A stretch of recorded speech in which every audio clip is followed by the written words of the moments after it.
はい、今回は春のね、野原の絵を描いてみたいと思います。まずね、形描きましょうね。今日形はとてもシンプルです。建物があって、その後ろに森があって、手前の草原にお花がこのようにいっぱい咲いてるというイメージです。もうお花はこのくらいね、楽に形をとってみましょう。では早速塗ってみましょうね。まずイエローから塗ります。これはお花の色であったり、また春を表す色だったりするんですね。さあ、こんな感じですね。ここにオペラピンクをちょっと加えましょう。ピンクの花ができてきますね。イエローと重なったところはちょっとバーミリオンっぽくなって綺麗でしょ。その色を円形にも加えていきます。なんだったってなんて言ってもね、春ですからね、こう暖かい感じですね。そんな暖色を例えばイエローがですね、空に塗ってみましょう。今日はね、もう春霞でぼーっと霞んだような、そんな雰囲気ですよ。空に少しテールベルトなんかのグリーンを加えてあげて、でもこれもみんな水の力で混色しましょうね。円形の森はね、こんな青紫がかった色です。もう空が乾かないうちにすぐに描き始めます。本当にね、ほら、春の柔らかな空気が見えてきたでしょ。こんな雰囲気です。もう木は大きなシルエットですね。そしてここは明暗の対比を強めて、建物の形をちょっと強調します。木にもグリーンを少し添えてあげて、ね、柔らかな、ね、遠くの緑ですよ。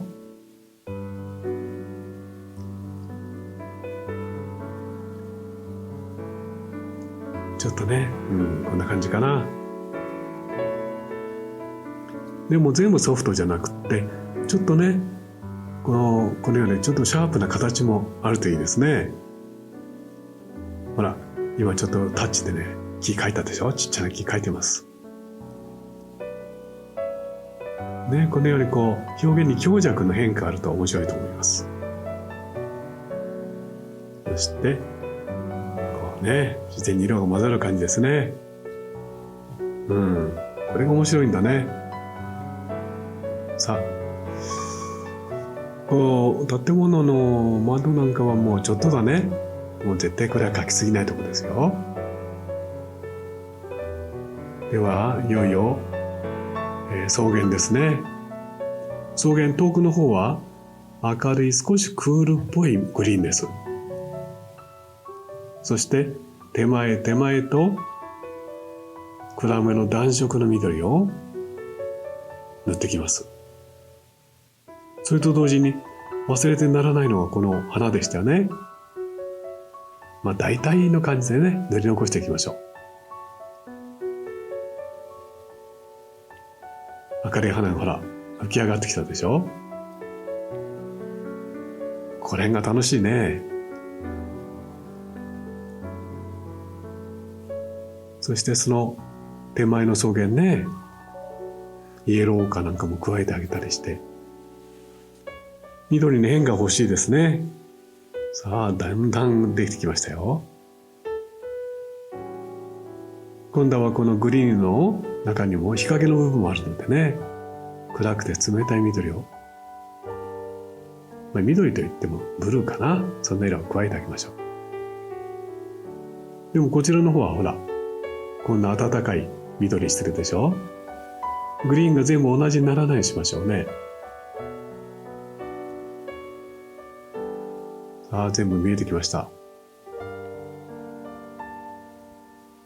ね、こうだんだんちょっとこうね、細かいところにも目が届くと思います。そして今これは、手前のね、花がね、大きく背伸びして空のとこまでね、高く見えるという部分を描いてます。こうやって、描き進めるんですけども、でもいつも目は、全体を見てるという姿勢が大事ですね。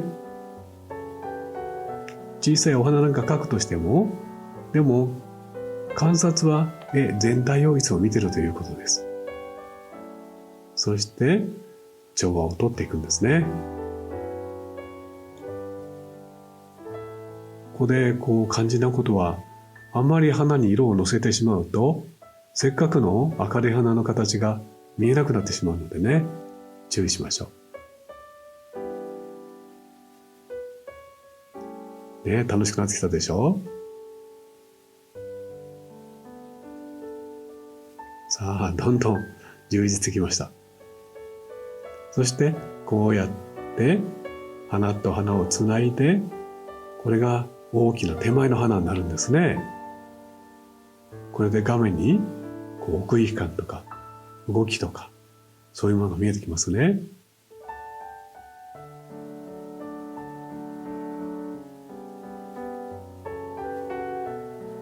ね、ちょっとこう伸び伸び描いてみましょう。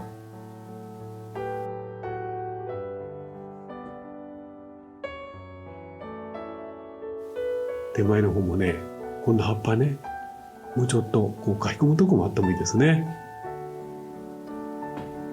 そしてこうだんだんもう終わりに近づいてきましたから、また絵全体を見て調和をとっていくことを考えましょうね。今日は柔らかなね、グリーンいっぱいのそういう春の野原ですよ。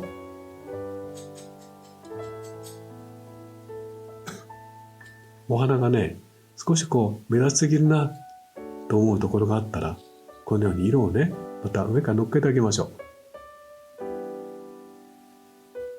さあ、これでね、グリーンの野原が楽しく見えてきたところでね、これで春のね、今日の絵の出来上がりです。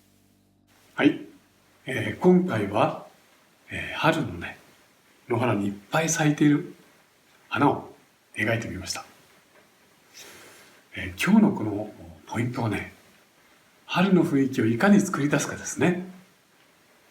このようぼーっと霞んだような柔らかなグリーンの色調、これがとても大切です。ウェットウェイトでね、描きました。花の一つ一つはあまり細かく描き込んでいないですよね。グリーン全体の調和の雰囲気です。そしてその明るいグリーンを一層はっきり見せるために、この円形のクラブのね、紫の色が重要です。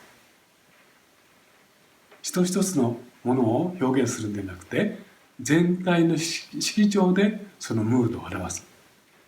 これがとっても大切なことですよ。はい。今回のね、このね、春の野原、楽しめたなと思う方は、評価と、そしてチャンネル登録もね、よろしくお願いします。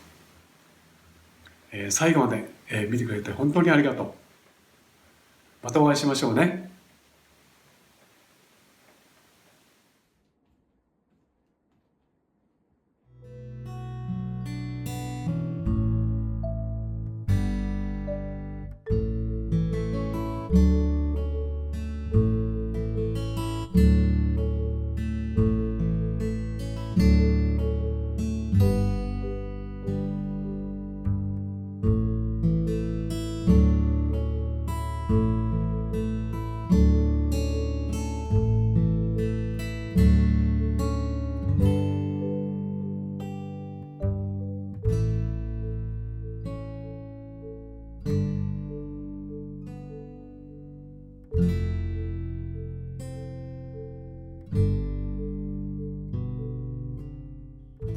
いかがでしたか？